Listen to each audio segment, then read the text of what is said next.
case gani ni Atty. Jimmy Bondo.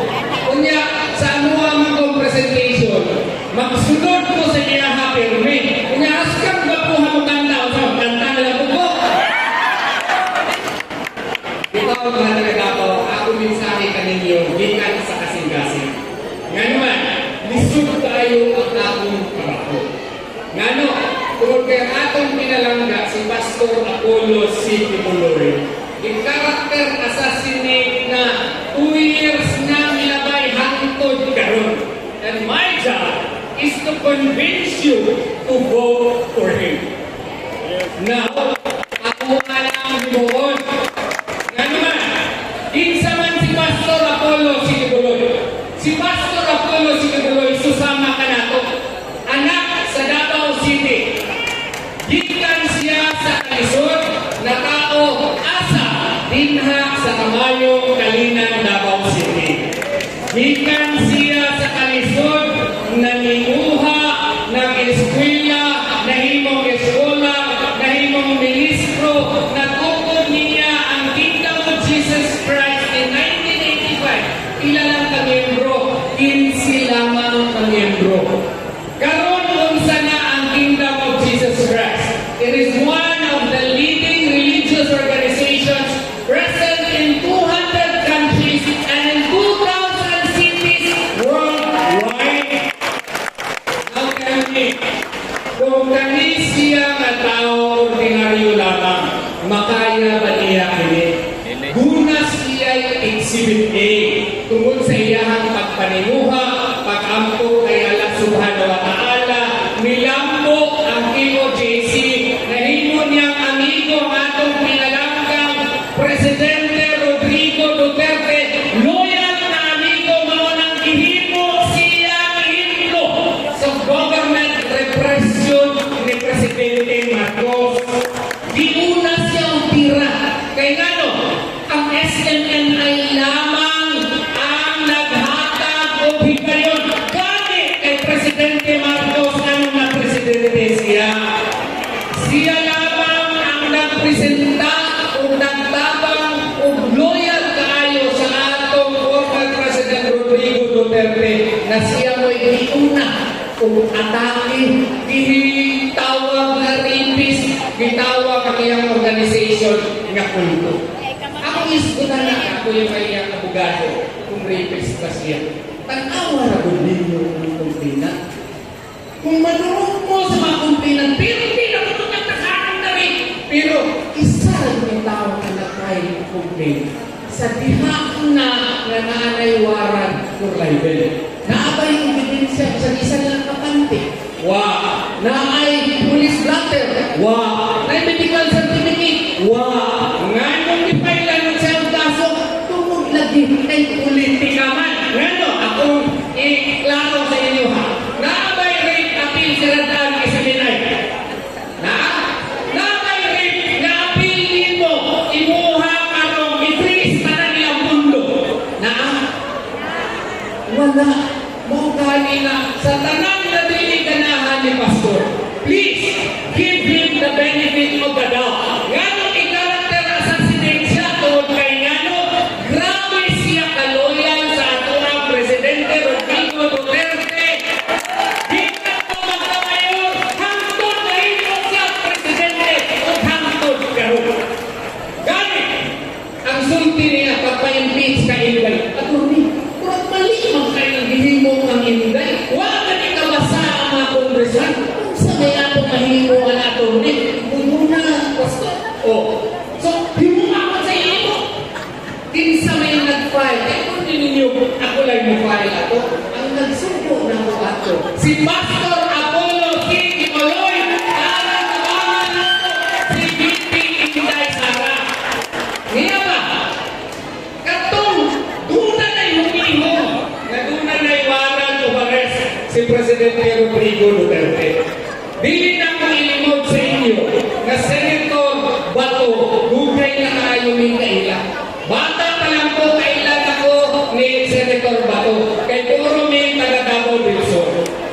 Ako ang iyang abogado ni Anang sa ICC case ko noon niya, awak kami kakita.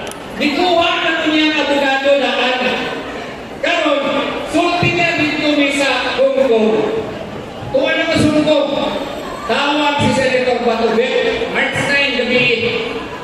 confirm na naniwaran ng Presidente.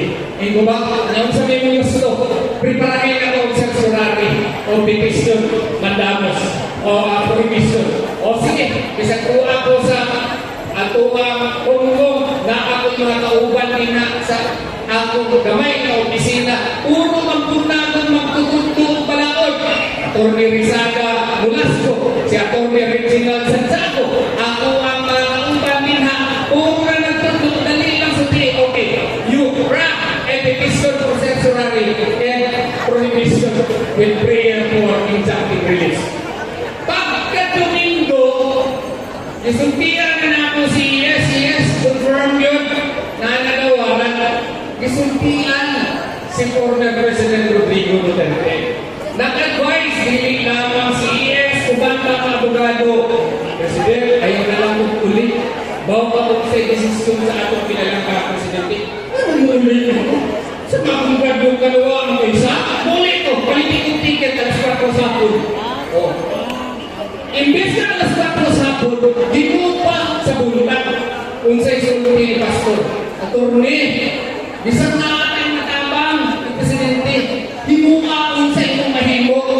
So, giapil na to sumala sa instructions ni si Presidente Rodrigo Duterte.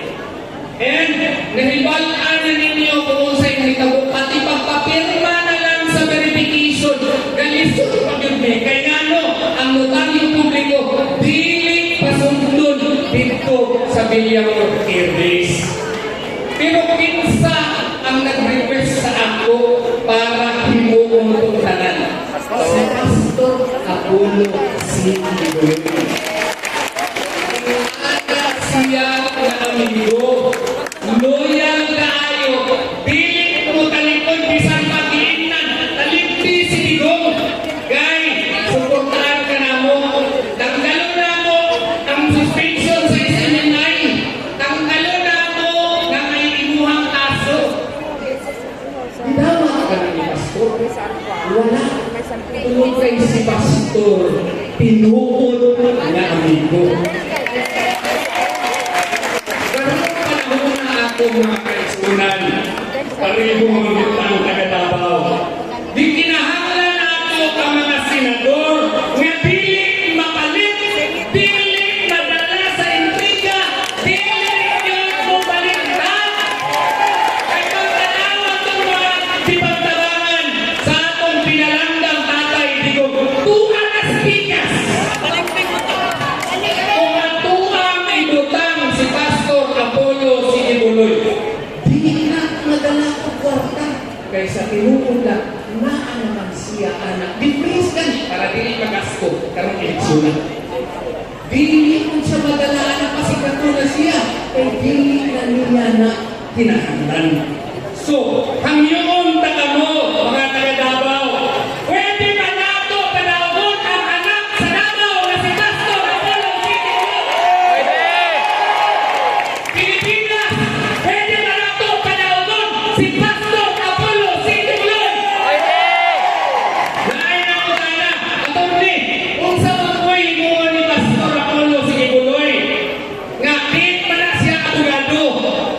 Akong tubang sa ila, sir, hinay-hinay lang pagkaayo. Ayaw kaayo pag pinambong, sir. Kaya waka kapalo, mas right pa sa imos, Pastor Apollo City. Tanaw na ito, pinagsunod sa imong bangko. Waka ni siguro nakatod lagi isa kabilyo yun. Ayaw kayo pag-judge, sir. Kay si Pastor Apollo City nakatungkol yung silahan. Haskan si Gatana. Si Pastor Apollo City na yung mga tourist spot attraction. Guna sa mga affiliated companies nga naa sa iyahang mga wa na ni pangalan na isa lang sa iyaha.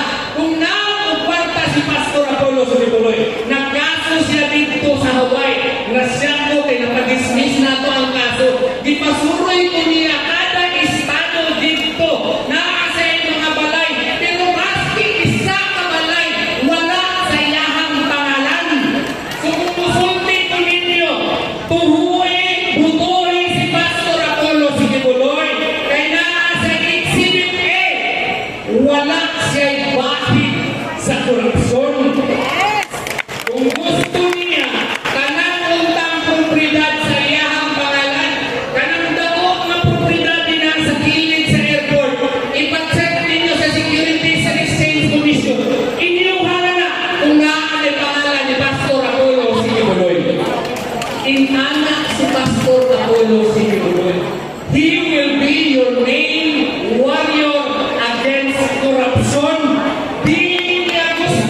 standard.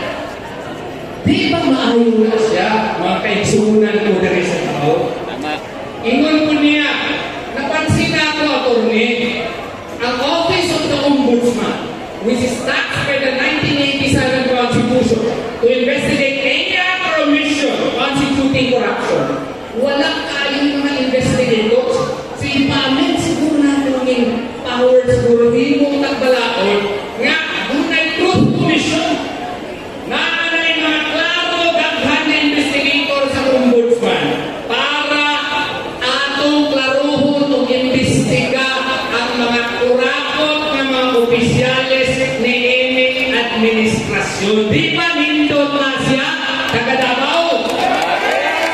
Iyon po ni Pastor, let us also make a law protecting whistleblowers. Kay kada kurakot na agin ay makakita.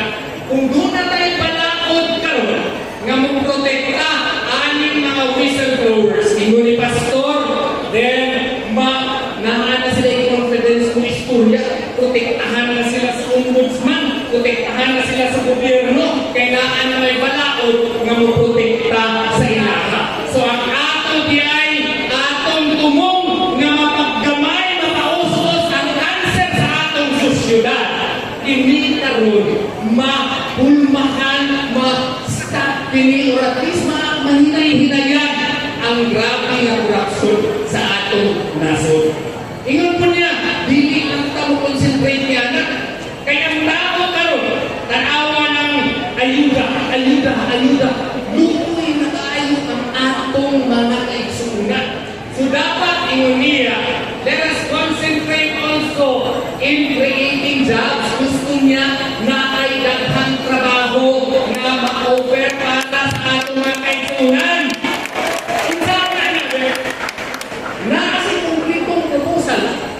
We will amend Republic Act 10869, Job Start Philippines Act.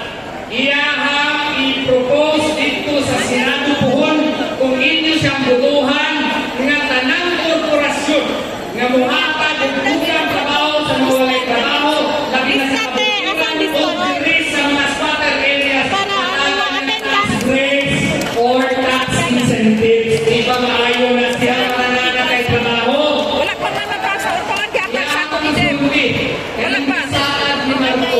Na 20 pesos na bugas. Natutunan ba ako? Kailangan ko sa piso na. Ibawa, naasin kong reto na proposal. Iyahang i-recognize na ang agricultural country kita. So, sa iyahang proposal, let us allocate a greater portion of the budget para tabangan ang agrikultura. Ang ingon niya, managed farm sa kapamilyo sa proposal ni Atty. J.P. Gulo. Kung sabi na, ang gobyerno ng karon sa katong wala na gigamit na yuta, mangunay sa agrikultura, mukuha ang mga walay trabaho ni ini. Ang gobyerno ng karon ay mangunay sa katong mga magsasaka, mga farmers na walay fertilizer, hatagan o fertilizer, kung saan dating ang ilahang mga produce. Kailangan makita, ang mupalit ni ini, ang gobyerno na. So sa ako ba, ako magtumaman ako, tagabansalan na ako yung surko, kay palo ko, na inig-harvest ni Mos Palay, ang problema, haska ang baratuhas palay.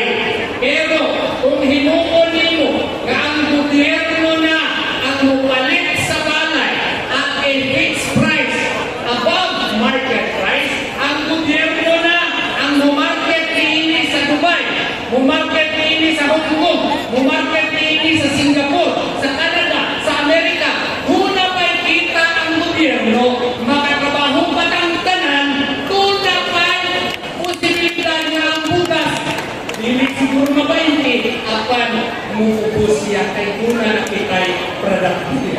Di ba maayon ang proposal ni Pastor Apollo Sitigulo? Gani, ang sulti niya, kadaog na ako ako din, nagrabe magkaayo ang pagpagdaot sa ako. Daghan kaayo mo tanggal sa ako ang mga poster, kaya nanuo na sila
ba sila karon dito o kinahang korte-korte sa Senado.